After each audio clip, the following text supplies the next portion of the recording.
You're now tuning in to the Ambitious Views podcast, where we share unique perspectives on storytelling within film and television from the past, present, and future. We're here for a good time, not a long time, so let's get to it. What's up, everybody? Welcome back to another episode of the Ambitious Views podcast. We are your great hosts, Corrigan and Blaze. What's up, Corgan? How are you doing today? I am doing swell, Blaze. How are you? I'm good. I am good. That is No so. complaint. You say you can't complain? I can't complain. Well, I can, but I'm not going to do it on this podcast. Oh. Um, oh man, I hope everybody's doing good during whatever time you're watching this. We got a good one for you all today. It is July 10th, and we talking about the bear in 2024. Okay, so Not um, 25. not 25, even though doggone it, we almost there. It's crazy. But we almost there. Hope y'all doing well. Hope if you're listening from Texas, everybody's doing okay. I know we just had some bad weather down there from the hurricane and other Mhm. places too. So hope everybody's doing all right and just keep on pushing forward. Like I said, we're going to be jumping into The Bear season 3 today. So if you have not seen it, stick around because why not get all the spoilers that you need for it? Because you should have done watched it. Okay. No, I'm just Right. Nah, I ain't playing. ain't You playing didn't have time. too much time. Too And the much time. episodes Get it ain't even an together. hour long. You know what I'm saying? Like you got time. That's So it. but yeah, so we're gonna be jumping into that. But of course, before we get into that, we're gonna go into a little this or that, and it's my turn, the king. All right.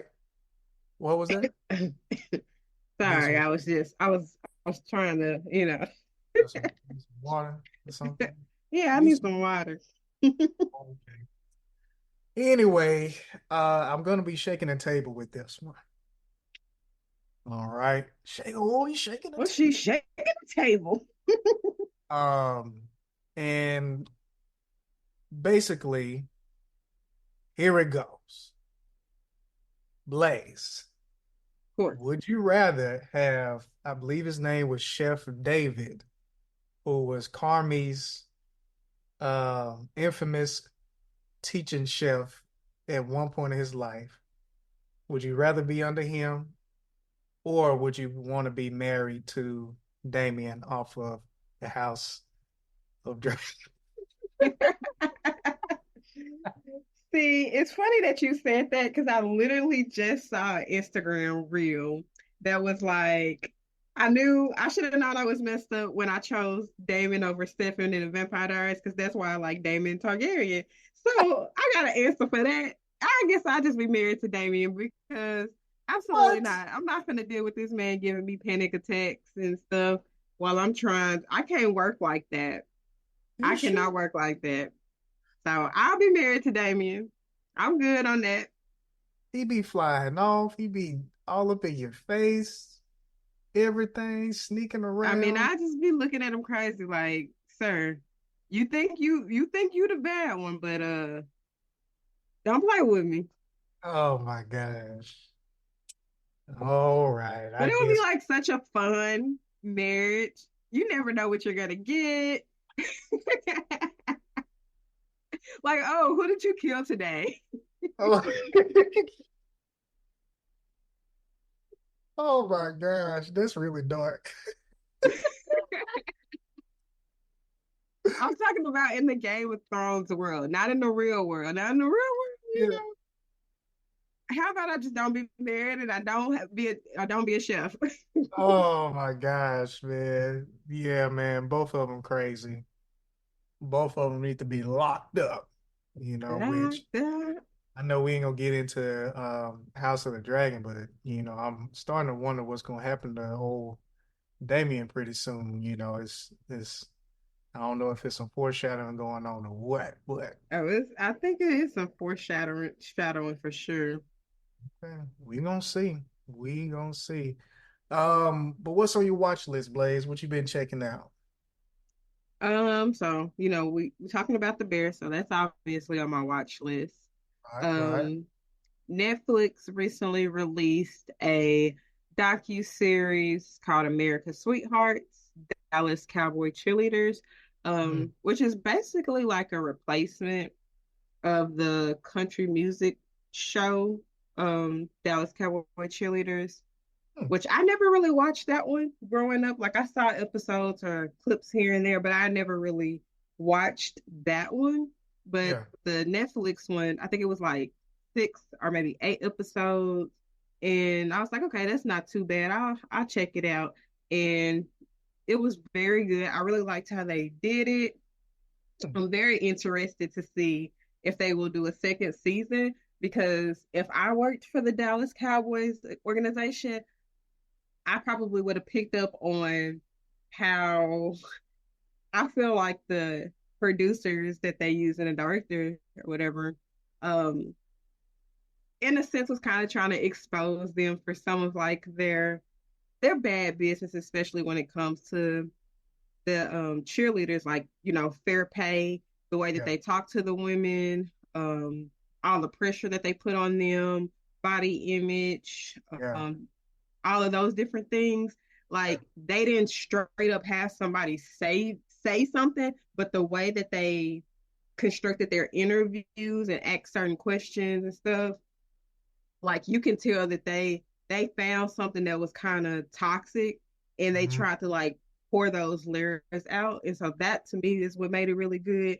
So I'm very interested to know if like they're filming season 2 right now because I want to know what the Dallas Cowboys organization what they thought about the documentary because like I said, if I was them, I'd be like, we're not doing this anymore. Let's terminate the contract because y'all not going to expose us. So is it kind of filmed like is it kind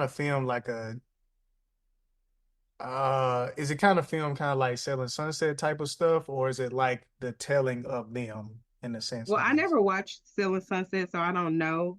It's more like Last Chance U or Cheer. In fact, it's the same director, I think, that did Cheer that's Mhm. doing that. So if you've ever watched Last Chance U or Cheer, it's it's the same exact style. Okay, cool. So pretty much it's like it's had this filming is taking over like a certain time Hmm. year Yeah, okay, got you. yeah, they filmed last year.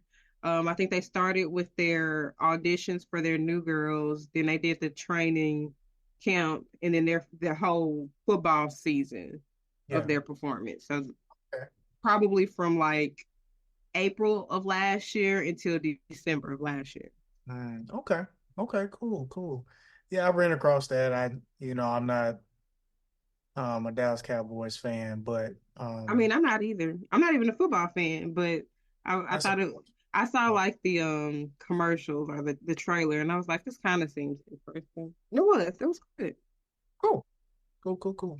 Okay. And then Netflix also recently started dropping episodes for season 2 of The Mole. So it's another, if you've never seen The Mole, the original one or the reboot with Netflix, essentially they gather, I can't remember how many people, but like a group of people together and they have to work to increase their prize pot. But while they're working together, one person is selected to be the mole. And the mole's job is to basically sabotage the entire time. So keep them from getting money and keep them from like being successful at the different tasks and they go undetected. Now, if you watched Peacock's the Traders, they tell you who the traders are, but in the mole, you do not know who the mole Oh, is. Even the wow. audience doesn't know. And Wow. so you are kind of like the players and you're just like watching everything unfold and you're trying to figure out like, okay, is this the person the mole? Because they acting like this, or is this person the mole? And it's a very interesting thing because it's so hard to kind of develop a strategy Yeah. for this because um you can play it any type of way. Like the Right. the first season that Netflix did, everybody was very gun ho on like doing whatever they can to earn money for the prize pot. Nobody was really all that selfish except for like one or two people. Um, this season is very different.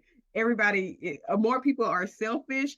And so whoever the traitor is, like they don't even have to work that hard to sabotage because people keep on Wow. just doing crazy things. Like this one guy, he, in order to get an exemption, which means that you don't have to take the tests,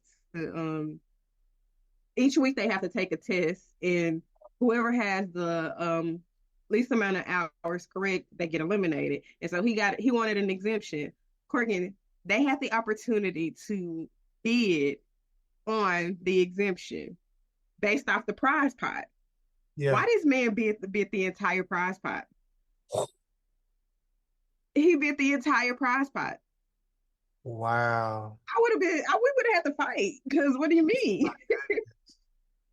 But Wow. the funny thing about this group is like they got a whole bunch of money and then Yeah. somebody stole money. They Uh, got a whole bunch of money. Somebody stole a whole bunch of money. They got a uh, bunch of money, and then this dude took all the money. uh, And it's funny too because like it'll be people that'll be like, I really want to make money for the prize pot, but as soon as they get that chance to like get an exemption or get an extra question, a correction on the test, they like, yeah. well, I have to stay here for another week, so I have to do what's best for me. What about the money? Like, what are y'all competing for? Y'all realize if y'all keep taking money, like the winner's just gonna go home with $5,000, where you can go home with like a million. Come on now, y'all. It's some trust type stuff. It is. But like the difference between trust and the Mo that do like a lot of challenges and stuff to earn a lot of money. And like their challenges are kind of equivalent to like the traders or like the earlier seasons of the challenge. So but it's a Okay. really fun show. Definitely recommend watching it. Um it's only two seasons of the original, I mean of the Netflix reboot. And then I think they only have like one or two seasons of the original posted on Netflix. So check it out. Okay. Yeah, we're gonna have to check it out. It's always been on the list. I just never checked it out. So when they was having the first season of Perfect Match, we was like, who are those two guys? So yeah, we Hmm. got to check it out. Yeah. And then obviously I've been watching them dragons, House of the Dragon. They stressing us out with this war. This Woo. in this like last episode, like we really got to see a dragon battle. And Corey, like I was like getting ready for the work week. When I tell you I dropped my clothes and I was just like looking at the dragons, like, oh snap, oh snap. I couldn't imagine being them soldiers under them dragons. I would have left. Corey, I would have left. I would have forget this Give war. me I a don't care treason who I'm. ticket I do because I'm not gone. care. Send me to the wall. I'm gone. Well, I flinch off a dang shadow. As soon as I be like, what's that? What Shoot, is come on, that? man. But If like it's it blood just shows burns, them you that catch that? they are useless, Hmm. really. They are Right. useless. They are. Did you catch the blood burning too? Blood burning. So like when one of the dragons early on, like when I think it was um the King's dragon, I'm forgetting his name. When A guns. yeah, Aegon, when it was Claw, I guess the acid from the stomach or the blood is actually hot itself. And it was like steaming when it came out. Oh wow. Oh Hmm. wow. So that means like if a dragon if they fighting on top of you and they start scrapping and this blood like and it's coming down, that's gonna Yep. light them soldiers. Oh, but see, that's why I'm still Team Black because Renee, she's doing everything that she can to keep the peace like her dad. Yep. And these people just don't. They don't want it. And the funny thing is like each episode, you can tell everybody is realizing Aegon is the horrible option to be on the throne. Oh yeah. But Oh because yeah. we did this, we got to continue it. Like, no, you don't. It's The okay mo- to admit you wrong. It's yeah. okay to be like, you know what? Never mind. We are sorry. I mean, I was tickled at the end, like close to the, well, no, not close, like kind of in the middle when his mom sat down at the table and he said something. She's like, or what? What you gonna do? What you gonna do?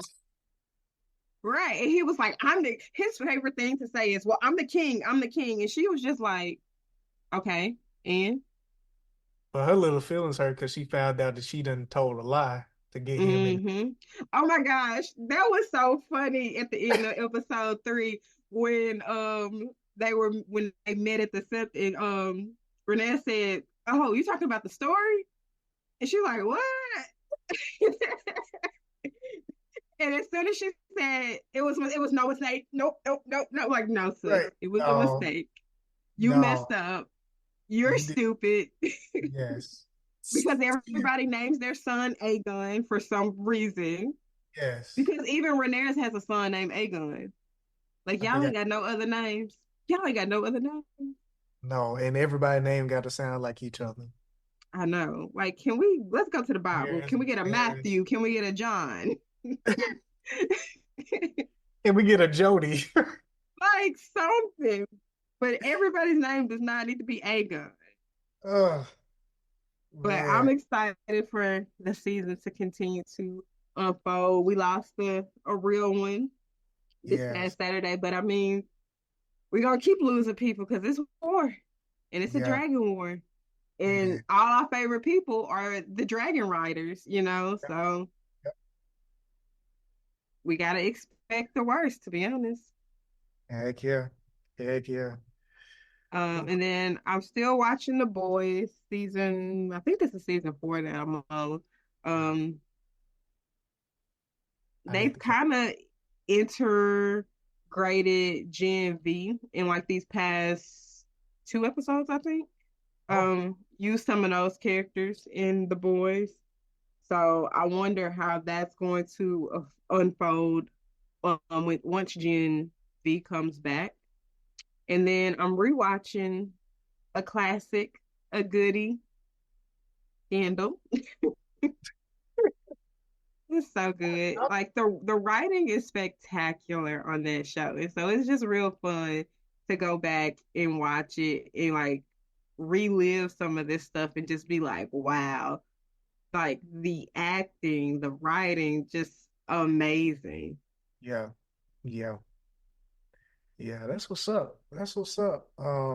Like I said, I was into it early on. I think Scandal was the second TV show I would say more in the adulthood speaking that I gave a chance and was into. And then some type of way, I guess because of grad school, I started falling off and randomly Aja I walk in one day and she's just sitting there with a tear down the face with a glass of wine, just having a good time after I done tabled it, and she just picked it right on up Aw.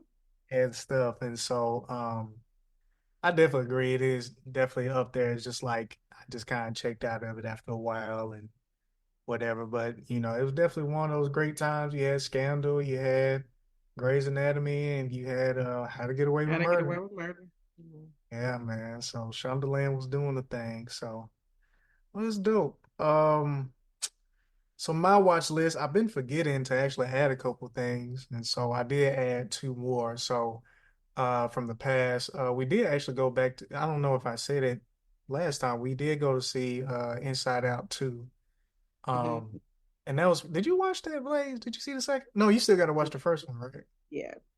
Yeah, highly recommend anybody that has been considering Inside Out. I finally had watched it a day or two before our anniversary because I knew we was going to see it for our anniversary, and I really will say like I would put Inside Out, like the first one, right under Coco when it comes to a Pixar film. If Okay. it's considered a Pixar film, I think it is. I think so. Um, it's really good. I really enjoyed it and stuff like that. Inside Out 2 is pretty good. I feel like it was a good watch, but I feel that the topic of it was, I feel like it could have been more impactful for people who deal with that certain characteristic. And so So, and I will say this, if you deal with anxiety and stuff like that or whatever, I think this is something that's really good for people who have that. And so, but overall, really good story. Curious to know if they're gonna do Inside Out 3, because she's a little bit older in this one. And so I wonder, are they gonna have it to where she'll be like maybe getting ready to graduate high school or something like that. So but good show. I watched The Fablemans a few weeks back, and Fablemans is basically I guess a semi-fictional approach to telling the the young adulthood of Steven Spielberg. And so Oh, this got a little bit of recognition. When it first came out, I think it got a Golden Globe nomination and stuff like that. And it's really good. It pretty much like tells the story in a very pretty cool way, in a sense of like it addresses the story from multiple areas, in a sense of like, I mean, multiple point of views, which I think is pretty good, pretty cool, especially to do within one feature film. And so it's like you see the point of view of the dad, you see the point of view, really, you see the point of view of everybody except for the mom. Um, well, yeah, I would say the point of view of almost everybody except for the mom in this. And so, highly recommend. It's really good, and stuff like that. And um, this is actually like the young boy that's in it, or a young teenager slash adult that's in it, is actually like the person that's playing, I think, well, I know Steven Spielberg. So or young Steven Spielberg. So yeah, it's called The Fablemans. It's really good. I haven't done much research to see how much is real or not. I did watch this documentary a while back, but it's been a while, so I've forgotten certain things. But yeah, definitely something cool. It pretty much goes from like his younger years, kind of like a young boy, all the way to um, it finishes up when he's seeking a career after high school. So. I over the weekend I watched two documentaries. I watched and people, if you know these individuals, you like, dang, Corey, you was really having a ball. So the first one was I Am Richard Pryor. I Am Richard Pryor. It's about Richard Pryor, the comedian slash actor. Was really big, I believe, late 60s and definitely in the 70s. And so enjoy watching and learning more about him. If at first I was, kind of curious how I was going to go, but it was definitely very interesting. That documentary was actually pretty short in a sense, but really, really well done. And so what's it highly on? recommend.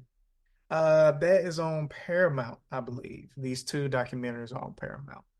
Okay. Um, and The Fablemans, I think you can watch for free on Amazon Prime. Okay. So, Did um, you wait?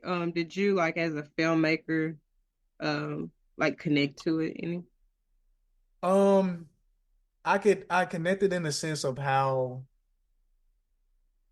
what filmmaking meant to that character. If it meant the same to Steven growing up, like I said, it's been a while since I watched this documentary. I just remember it being really good. Then I Hmm. can relate because like for him, because I don't think it's a spoiler, but it was kind of like that was something that he could, out of all the things that was going on in the household, that was something that he could escape to. Hmm. Um, and it became something of his identity. And I feel that I necessarily didn't find film at a younger age as him, but in a sense, like my mom and I joke, it's like, you know, movies and television kind of raised me in the sense of like I watch, The Cosby Show, I watch Fresh Prince, I watch Boy Meets World, and honestly, I feel like they do a great job of those shows did a great job of talking about life, family, and just Hmm. everything else and above. And we definitely don't have that.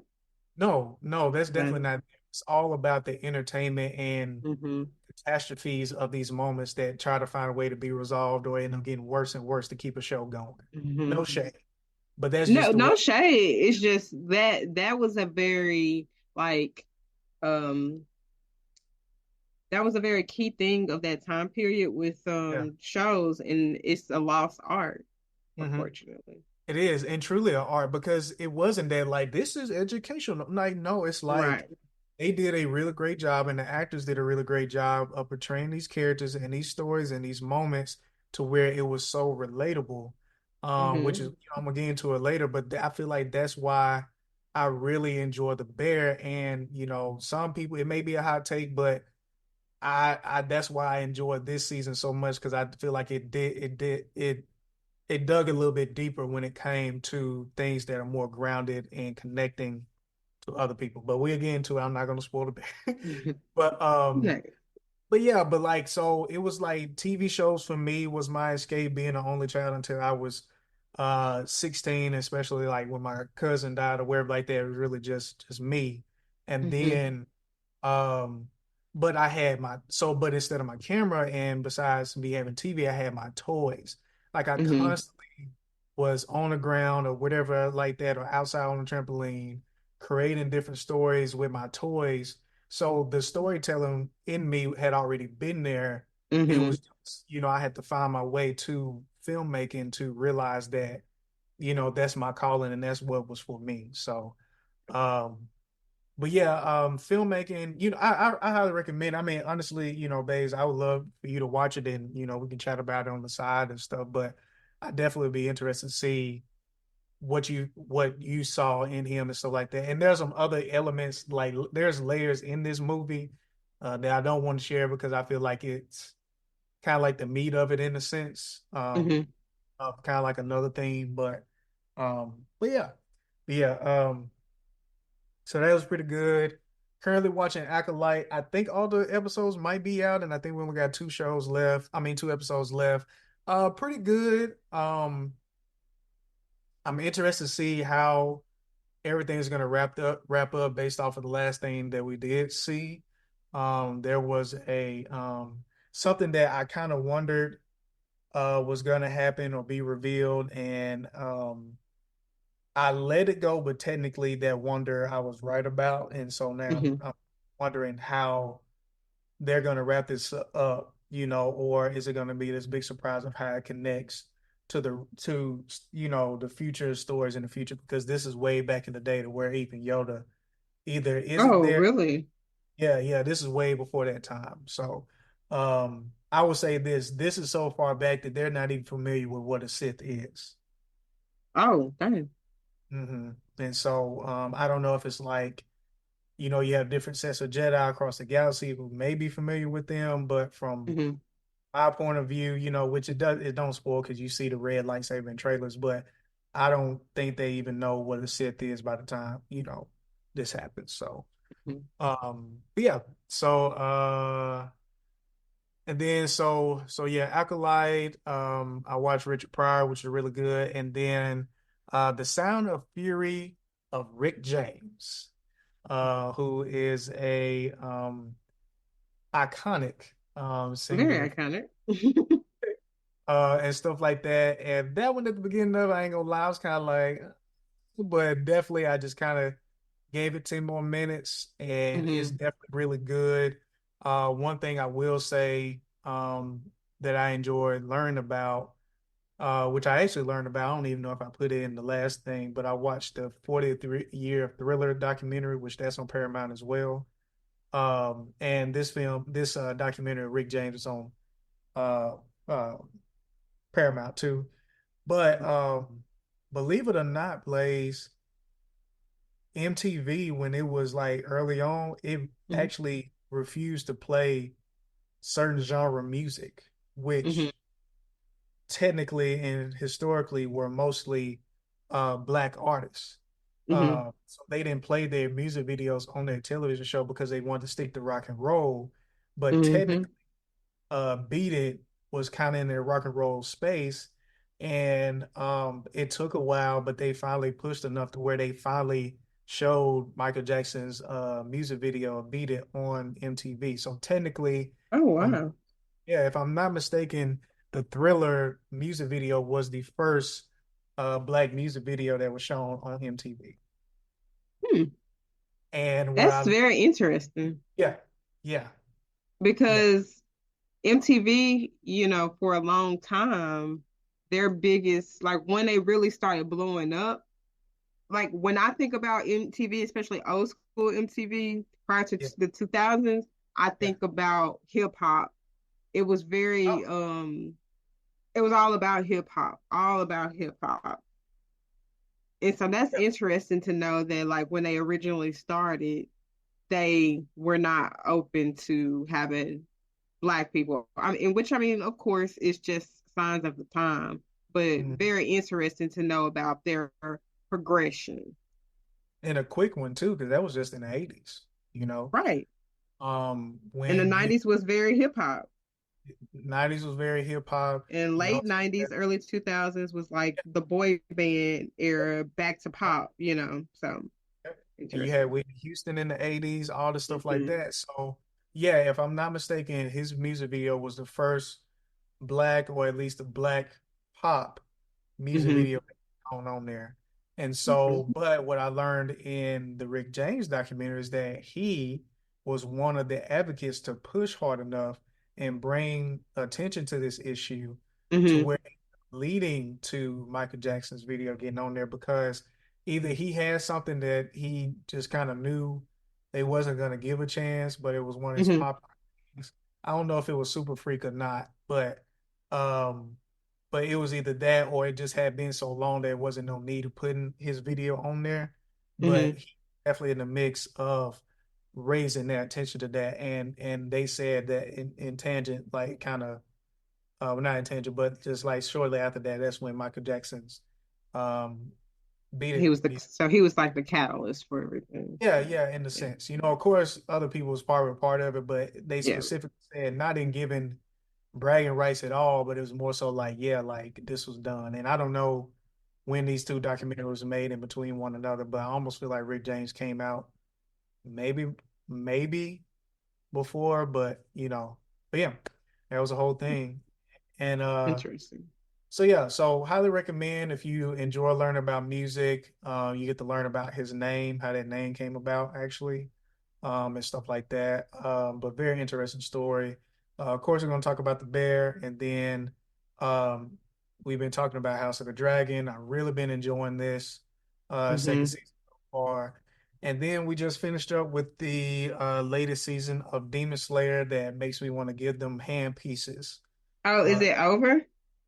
um, the show isn't over, Okay. but the way it ends, it's like, come on. But I will say what's public, and I don't think it's a big deal as far as a spoiler. The shows are over. They're not going to do any episodes anymore. They're going to end it with three more movies. Oh, really? Yes. Okay. What do you know what this arc is called? Oh,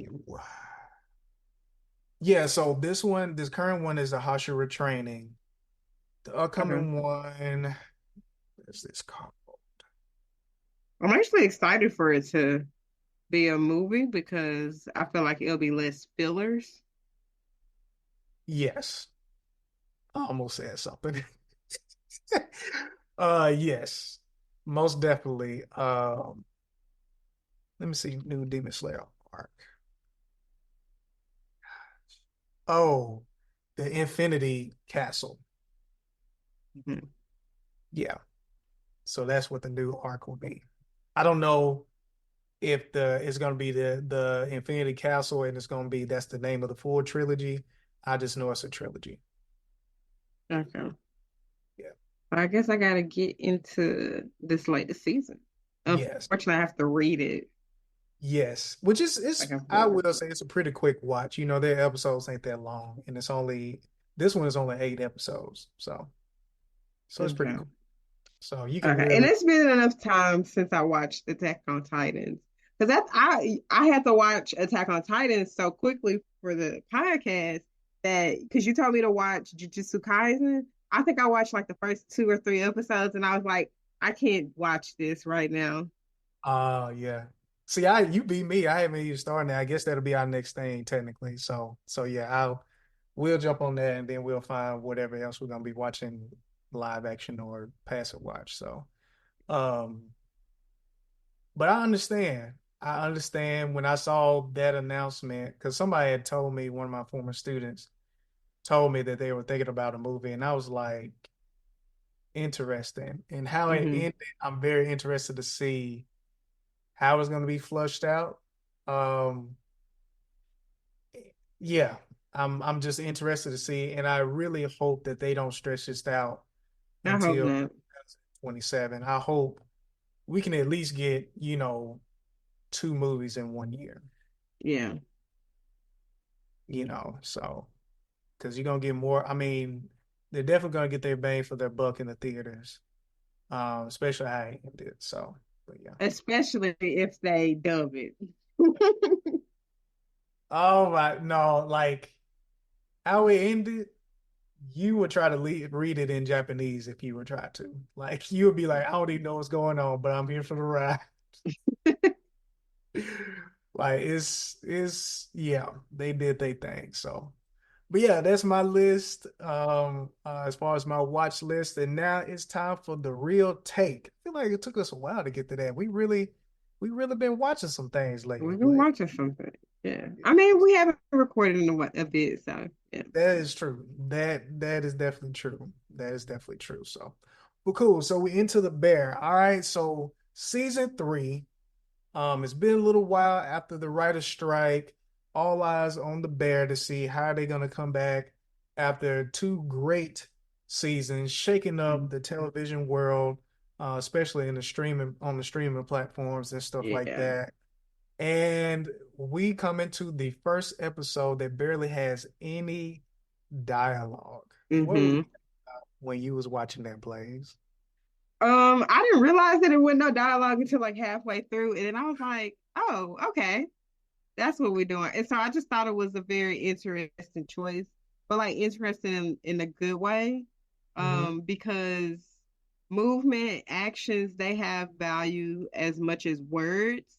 Yeah. And when you take away words from actors and they're still able to captivate you, like that's powerful. And so I thought it was a great way to open an episode. And then it Hmm. also made me to think about like since this is the first season out after the writer's strike, I feel like this too also was like a nod to writers because they had to write, you know, this action and make it make sense without Right. the dialogue. Yes. And if if the writers couldn't written it in that way, then the actors couldn't have performed it as well. And so I thought that was a good way to also kind of like say, hey, look how great writers can be Yes. with just Yeah. this powerful episode. It was a good Yeah. opener. Yeah. I totally agree. It's like at first I was like, okay, I see what you're doing because Aja and I was sitting there and she was like, oh, it's not that much talking to her. I was like, yeah, it's not. But I said, I appreciate it because we finally get to know Carmi's story. Like we've been Mm-hmm. wondering, these past two seasons, we kind of get that, especially in season two, different areas that he's came from in the industry Mm-hmm. and a little bit about his family and how chaotic that has been. But Mm-hmm. we finally get to see how he became the chef that he is, you know what I'm saying? Mm-hmm. Because I feel like I believe in season one, we just had to just go along and just believe that he is this guy. He knows Yeah, what he he's that talking dude. about. Yeah, like we just have to go along with it, like no proof or stuff like that. And then here and there we get, flashbacks, you know what I'm Mhm. saying? But like, how we supposed to trust that until we actually start seeing, especially his interactions with Sydney, like, okay, yeah, he does know what he's talking about and stuff like that. He's not just trying to be a stickler or change up things just because he wants to switch it up. So, In but yeah, addition to that, yeah, Carmi's not a talker. Like he doesn't do a lot of true, talking. true. And so I thought that that was a good way to also show like this is Yeah, his character episode. That was a perfect way to do that. Like he's not going to talk more just that's because in the right. past he's not a talker. So it was kind of perfect as well. That is a good observation. And I didn't even take it as like, I took it more as like them telling us the story. But now that you think about it, that like, just like we've seen with like, Tina Mm-hmm. and a couple other people, like, yeah, this was This This is his was character his, episode. Yeah. yeah, this was his character episode. Wow, I didn't even think about it that way. And I'm surprised. I wonder if they considered doing it like filming it from like we don't see him at all. Like it's like we in his perspective. I wonder Oh, if they consider filming it in that way. that would have been powerful. Hmm That would have been we powerful. would have been as stressed as he was at points because like Oh, we right there. We are experiencing right it like there. him. Yeah. Right there. Wow. I didn't even think about it that way. But yeah, I was just thinking about, Tina, but technically he's not that big of a talker. That's why I feel like he struggles sometimes with communication with people, like getting them to understand where he's coming from. He easily explodes outside of he just having bad anxiety, hmm and short temperament. But yeah, I didn't even think about it that way. But yeah, I really enjoyed it, man. I feel like like you said, it was a nod to everybody behind and before we even get to set, Yeah. behind the camera before you get to set. Like the writing was really great, the acting, acting out things was great. But I do feel like the writer and director collaboration along with the cinematography of that did a really great job of giving us a story without saying too much. And so most definitely.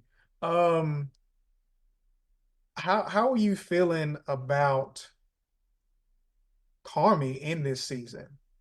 To speak of him, like what, like were you kind of like, we knew there was going to be some type of follow up from what happened in the last season. Okay, we don't start off where it ended in the freeze. Okay, cool. But it's just like you don't, we kind of barely address it at all. And it's like the sense of like everybody's trying to move on, but then they're also like, but Carmi needs to address it in some type of hmm way when he does it right, not just at any time, but do it right. hmm But how did you feel about him in this season compared to what we got out of him the second season? I don't know if somebody said it on the show, or if it's just one of the things I read that somebody said. But it was like essentially this whole season, it's almost like Carmi is still stuck in the freezer. Like mentally, he's stuck in the freezer, Mm, and that's that's par- that's part of the reason why he hasn't really addressed stuff. Like the entire season, they're trying to get him to reach out to Claire, reach out to Claire, and that's just not who Carmi is. Like he doesn't want to face the truth. He doesn't want to face confrontation and stuff like that. And so instead of facing what happened at the end of the previous season, he is kind of going back to New York Carmi in a way, yeah, especially now that the restaurant is it's been built. It's created in the way that he wants it. And so he's just kind of reverted back to New York Carmi as a way to avoid something that he really does need to talk about. yeah. I was thinking the exact same thing. It's like you did all of that work in season two. You made your team better, but like I feel like in a genuine way to where not only they became better chefs and just leaders in your restaurant, but I also feel like everybody came out better. Like especially Richie, he definitely Mm-hmm. is a way better person going through that He is. experience Mm-hmm. than when he went in. And it's like you come back and it's like you said, it's like you act like you didn't just do all these things. You didn't build up relationship. You didn't show patience. You wasn't trying to be a teacher. Not perfect, but you act, it's like you didn't do all of those things. And it's like you throw that out the window because you're so fixated on proving this one person wrong. Not Mm-hmm. and I think the thing that was really powerful, I think it was a mix of the first episode and moments throughout the season, is that multiple times we saw very intentional and attentive instructors throughout and patient instructors throughout your whole entire career. And But you you let let this this one one person. person, you Mm-hmm. But let this, that's life. yeah, and that's what That's I said. life. Yeah, I said that is life, but that it's like a life in the sense of like we as people need to see that we need to do a better job as people when it comes to life, as in we gotta stop giving power to mistakes that we're trying to overcome and Mm-hmm. we've apologized for, or to those people who doubted us so much or who wronged us when we've done so much better ever since that moment in our life. And on top of that, we have so many other people around us that are showing love on us, that showing patience with us, that want us to be the best we can be. But you Hmm. so fixated on that worst moment of your life as you making a bad decision, or the worst people, that worst person that's done been in your life, that ultimately at the end of it ain't even thinking about you. Exactly. Stop giving so much thought to somebody. Stop letting somebody hold space, pay rent in your head when you aren't you're not in Yeah, theirs. yeah, yeah, And that's like that's a lesson that people have to learn in general of like if somebody wronged you, yes, it would be lovely for them to apologize. But if they don't apologize, if they don't see the error of their ways, that should not stop your life. right. You should be able to still go on. And you know what? Pay it forward. Okay, I had Yes. this bad experience with this person. I'm gonna make sure that whoever comes to me never has that type of experience. That's a Like word there. that's why I became a teacher because I was like, I had some good teachers and I had some bad teachers. I want to make sure that the future generation have more good teachers than bad teachers. Yes. Yes. And that's a word right there. Like for real. I feel like unfortunate and that's a word in the sense of what's going on right now. He's basically turning into the person that has put him through all of this mess. Mm-hmm. You add that you're literally, and this the thing is, it's not necessarily he's bullying people directly. He's bullying the restaurant that he's done built up. Mm-hmm. Like, and he didn't build it alone. And it's like you want people to be honest with you or stuff like that, but can you handle that? And you Right. can't. And I will argue that I'm not saying he probably is trying to almost becoming like that man, but I would actually say that he's becoming like his brother Mm, in the sense that with his brother, everybody thought his brother was okay. Everybody thought his brother was happy go lucky. And that's kind of how they're treating Carmen. Carmen, like they can tell something wrong, but they're not addressing it. They're just going about their business. yeah. And, just like his brother, everybody thought it was okay. And then, boom, he unfortunately died. Yep. This Carmi is going on that same path. I was And thinking that. somebody needs to say something. Somebody needs to sit down with him and be like, hey, this is not okay. We're not Yeah. going to continue to let you just kind of go in your own world. No, we're going to address what's going on. Yeah, no, definitely. I was kind of thinking the same thing. It's like you don't want to think about that, but it's like as the story kept on going, I'm like, I don't see any good things coming out of this, Mm-hmm. especially when you got your top chef and someone that's supposed to be a co-partner with that's supposed to be a partner on this restaurant. She has no say so. She has no imprint. You done stop teaching and impact and inspire, like not inspire her, but encouraging her. And how do you expect people to thrive in this space, but you're so fixated on like you said, physically he's in 2024 or whatever this show want to claim that it's in, what year, but his mind is went directly back to during the time that he was under Chef David to even I would even say right after when he's trying to figure out, okay, how can I be at the top? How can I prove you Mm-hmm. so caught up in proving this man wrong and ain't nobody he ain't even stunning you. He's not. And you brought up Sydney. Like now, this is impacting her mental health Yeah, because she doesn't know it's like I think for her it's like imposter syndrome. Like she doesn't feel comfortable or confident enough to be like, "Hey, Carmen, I'm a partner in this, and I have ideas, and I'm a good chef." Because she puts him kind of like on a pedestal because she's like, "Okay, he's done this, he's done that. Obviously, he knows what he's doing." And so she's second guessing herself, and it's just messing with her mental health, as we saw in one of the later episodes of season yeah. 3 when she had that panic attack Hmm. at the party. I Which think that was the season finale. Yeah.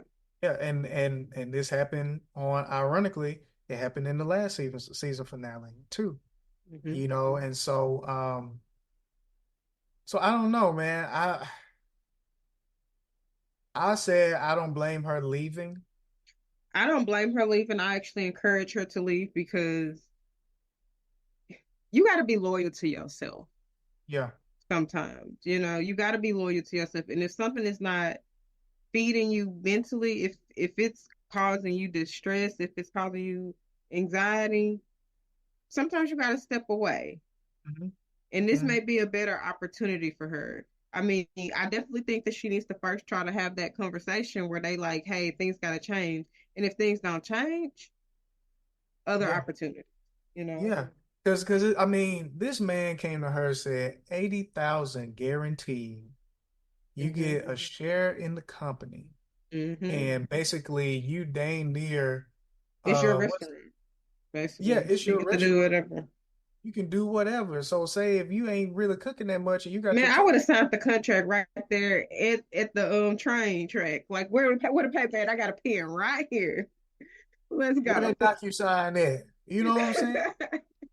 Because it's like, because also not only him doing this madness of a new menu every freaking day, Oh my gosh, people that's such a they're horrible not getting idea. paid.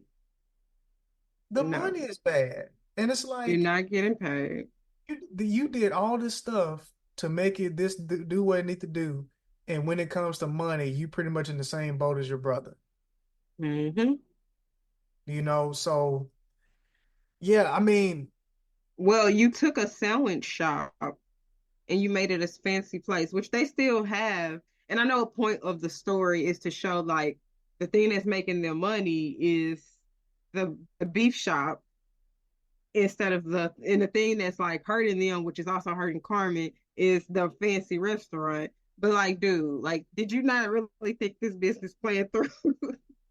like it didn't make sense at all. Like when I saw what he was doing, I was like, you doing this nice tail restaurant, this small place on this side of town Mm-hmm.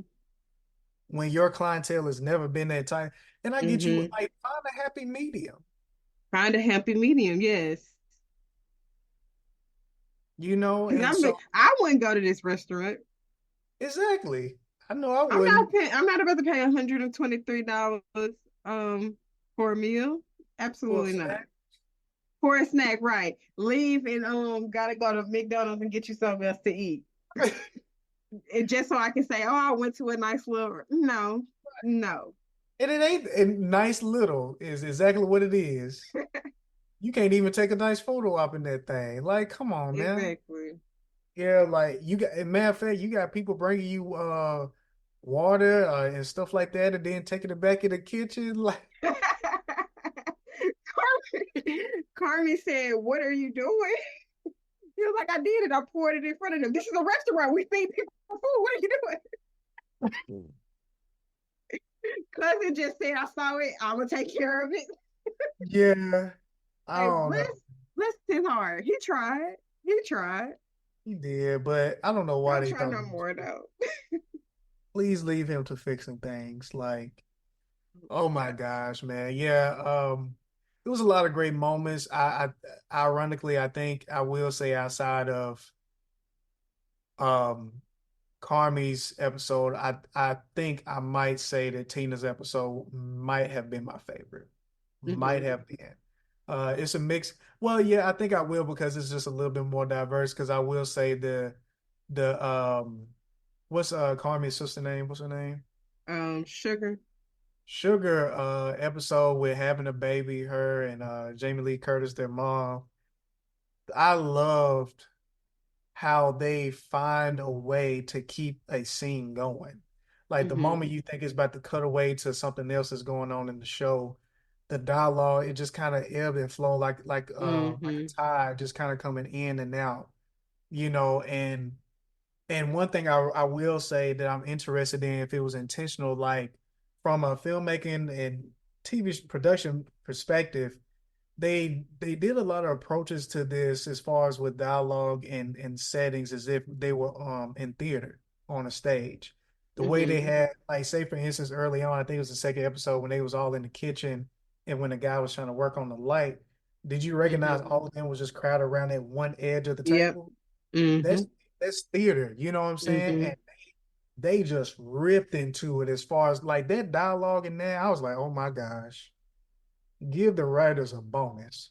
Because between how they wrote that and the actors being on point and on key, throwing that back at each other, it's like Hmm. throwing fastballs and curveballs. I mean, it was just The Bear is so good, man. The Bear is so freaking good. Um, I was love it's Carmi in these non-negotiables and like when Ooh, everybody I guess this is the second episode, that scene you was talking about, and everybody kept coming in and it was like, what's this? Non-negotiables? What? What? But that one non-negotiable about breaking down boxes, I stand by that one because yeah, it's all that. I hate when somebody puts a full box in a trash can. That is such a waste of the trash space. Like we could put so much more Yeah, in here. Why would you yeah, throw a full box away? yes. Now I was talking to one of my students, but did you catch that his non-negotiable pretty much end up making Sugar have to call her mom? Mm-hmm. Did you Yeah, catch that? yeah. Because he made everybody lock their phones up, and then Mm-hmm. computer his computer, ain't it? Mm-hmm. Yeah, and computer made them get rid of their restaurant phone, Yeah. and so it's just so Which funny. honestly, that did make sense because why are you paying for a phone when y'all don't take restaurants? Y'all just having people call to say we don't take I'm not take restaurants, take reservations, you know. Yeah, yeah, exactly. And so, yeah, man. I mean, the Bear. I feel like for this one, the writing really showed out with this one. Mm-hmm. Excuse me, in my personal opinion, I feel like the writing of this and directing of this was really good. And I'm really curious, Blaze. I'm really curious if they're gonna try to wrap all this up in 5 seasons. Um, that's what I'm smelling, and that's my prediction. Mm-hmm. Um, I mean, it depends on cause what their end goal is. yeah, Which I hopefully their end goal is like Carmi takes therapy yeah, seriously and actually starts to open up and stuff and not just go. Because just going to therapy and actually working it are two different things. yeah. And I can see him just because it's almost all of the signs are pointing to where we don't like. It's like, yeah, you're good at being a chef, and you know this, but you don't know the business part of it that well. And being in this space is not healthy for you right now. Mm-hmm. So I can see it to where he steps away from being a chef for a while, like you said, or just being a chef. Yeah, I was gonna say Carmi needs to leave the business side to somebody else, and he needs to just be the chef. Yeah, That's what he's good at. Um, the management side, no. right.